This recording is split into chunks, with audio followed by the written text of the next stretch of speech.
അടവുപരമായിട്ടുള്ള നയം സ്വീകരിക്കുന്നത് എങ്ങനെയെന്ന് ലോകത്തിലെ വിപ്ലവ പ്രസ്ഥാനങ്ങളെ പഠിപ്പിച്ചത് മഹാനായ ലെനിനാണ്. 1 സ്റ്റെപ്പ് ഫോർവേഡ് 2 സ്റ്റെപ്സ് ബാക്ക്വേഡ് എന്നാണ്. 1 സ്റ്റെപ്പ് മുന്നോട്ട് വയ്ക്കുമ്പോൾ 2 സ്റ്റെപ്പ് പുറകോട്ട് വയ്ക്കണം. ആ ലെനിൻ്റെ അടവ് നയം CPM മനസ്സിലാക്കിയിരുന്നെങ്കിൽ ആ മഞ്ഞക്കുറ്റി അപ്പോൾ തന്നെ അവർ തന്നെ ഊരുമായിരുന്നു. ആ മഞ്ഞക്കുറ്റി ഇപ്പോൾ നാട്ടിൽ ഊരിയില്ലേ? ഇനി നമ്മൾ വഴക്കുണ്ടാക്കിയിട്ട് കാര്യമില്ല. ആലോചിക്കാതെ കാണിച്ച വേണ്ടാദിനമാണത്. കമ്മ്യൂണിസ്റ്റ് പാർട്ടി മെമ്പർമാർക്ക് പോലും അന്ന് ഞാൻ പാർട്ടിക്കകത്ത് തന്നെ ഉള്ള ആളാണ്. ആർക്കത് ഉൾക്കൊള്ളാൻ കഴിഞ്ഞില്ല.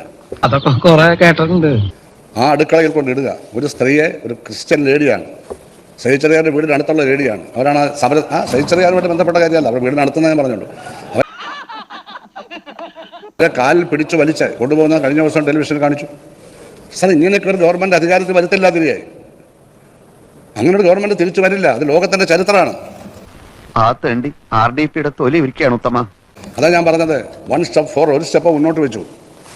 ആ സ്റ്റെപ്പ് ശരിയല്ലെങ്കിൽ 2 സ്റ്റെപ്പ് പുറത്തോട്ട് വെക്കണം. അത് എല്ലാ പ്രസ്ഥാനങ്ങളും മനസ്സിലാക്കേണ്ട കാര്യമാണ്. പക്ഷെ അടുത്ത കാലത്ത് അത് താഴ്ചയുടെ ലക്ഷണങ്ങൾ കാണിക്കുന്നു പറയുന്നത്. അത് താഴ്ചയുടെ ലക്ഷണമല്ല, അത് പാതാളത്തോളം താന്നിരിക്കുകയാണ് കേരളത്തിൽ. അതിവിടുത്തെ തത്വചിന്തകന്മാരും മുത്തുജീവികളും മനസ്സിലാക്കുന്നില്ല. കാരണം മുത്തുജീവികളിൽ ഭൂരിപക്ഷവും രാഷ്ട്രീയമായ പാർട്ടികളുടെ കാലിതൊക്കെ എന്തെങ്കിലും കാര്യം സാധിക്കാൻ നടക്കുന്നവരാണ്. 2 ഓലക്കീറോ വെള്ള തുണി എടുത്തോളൂ എന്നെ മൂട്. വയലാർ രാമവർമ്മയുടെ ഒരു കവിതയിൽ പറയുന്നുണ്ട്, മാനവധർമ്മം വിളംബരം ചെയ്യുന്ന മാവേലി നാടിൻ മധുര സ്വപ്നങ്ങളെ നീതിശാസ്ത്രങ്ങൾ തിരുത്തി കുറിക്കുവാൻ നീള തുടിക്കും പ്രതിജ്ഞാകുലങ്ങളെ. വിദ്യാർത്ഥികളെ പറ്റിയാണ്. എന്നിട്ട് യുവതലമുറയെ പറ്റിയാണ്. അങ്ങനെ യുവതലമുറ ഉണ്ടോ ഇപ്പോൾ ഇവിടെ? ഈ കേരളത്തിലെ കലാലയങ്ങൾ അങ്ങനെ യുവതലമുറയുണ്ടോ? നമ്മളൊക്കെ പഠിക്കുമ്പോൾ ഉണ്ടായിരുന്നു. എൻ്റെ സഹപാഠിയല്ലായിരുന്നു കോളേജിലെ. ബാലഗോപാലം പഠിച്ച കാലത്തുണ്ടായിരുന്നു. ഇപ്പോൾ ഉണ്ടോ? എവിടെ? കഞ്ചാവും ചരസും അടിച്ച് ഒരു ഭാഗം നശിക്കുകയാണ്.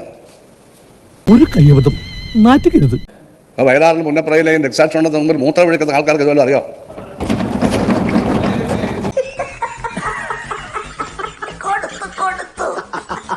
എന്ത് മാനവധർമ്മമാണ് തിരുത്തി കുറിക്കുന്നത്? അതെല്ലാം ചെയ്യുന്നില്ലെങ്കിൽ പ്രസ്ഥാനങ്ങൾക്ക് ഭാവിയില്ല. ലോകം അത് കാണിച്ചു തന്നിട്ടുണ്ട്. എന്തുകൊണ്ട് സോവിയറ്റ് യൂണിയൻ തകർന്നു? ഇങ്ങനെ ഒരു വിധി എഴുത്തുണ്ടാകുമെന്ന് സ്വപ്നത്തിൽ പോലും വിചാരിച്ചല്ലോ.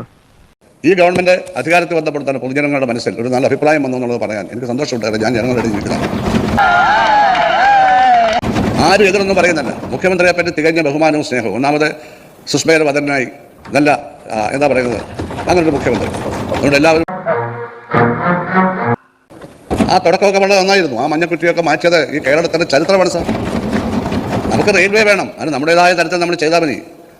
എന്ന് വെച്ച് പാർട്ടിയിലെ ബുദ്ധിജീവികളെ ചോദ്യം ചെയ്യരുത്.